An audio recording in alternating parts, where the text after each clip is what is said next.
Bonsoir à tous. Je suis à l'Assemblée nationale. La séance dans l'hémicycle. La séance vient de se terminer. C'était une séance surréaliste sur la stratégie vaccinale. Alors on a entendu un Premier ministre, un ministre de la Santé et la plupart des députés, tous d'accord, nous expliquer que ce nouveau vaccin, on ne savait pas s'il évitait la transmission. En un mot, on ne sait pas, et tout le monde l'a avoué, si ce vaccin va éviter de transmettre la Covid. On ne le sait pas. Le Premier ministre et le ministre de la Santé ont indiqué qu'il y aura un suivi renforcé pour voir s'il y a des effets secondaires. Et ils ont indiqué qu'il y aura une consultation médicale avant et après la vaccination.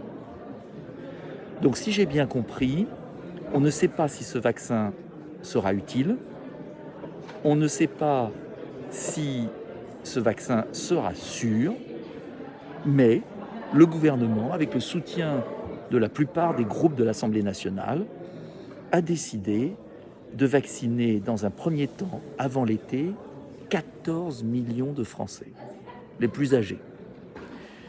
Le Premier ministre a d'ailleurs indiqué, je reprends mon papier, j'ai noté, que l'Union européenne avait commandé 1,3 milliard de doses à 9 € la dose, c'est-à-dire plus de 10 milliards d'euros.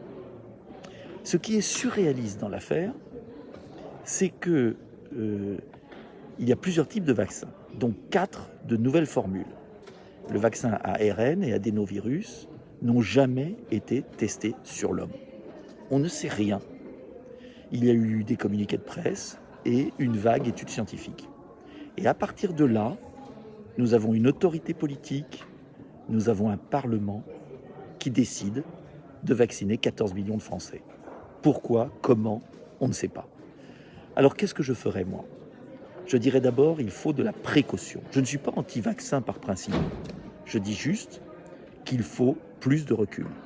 Qu'on ne peut pas vacciner si on n'a pas le recul nécessaire. Et je remarque d'ailleurs que les vaccins anciennes formules ne sont pas prêts. Ça veut bien dire qu'il faut être sérieux. Être sérieux, c'est arrêter d'enfermer les Français dans ce piège, soit le confinement, soit les vaccins. Et en vérité, on nous enferme là-dedans. Et en revanche, on peut éviter le confinement, on peut éviter les vaccins si on prend les mesures que je recommande depuis un certain temps. J'arrive. Et l'hémicycle ferme, donc je vais descendre. Si on prend les mesures que je propose. En un mot, et nous en reparlerons, ne cédons pas à cette folie.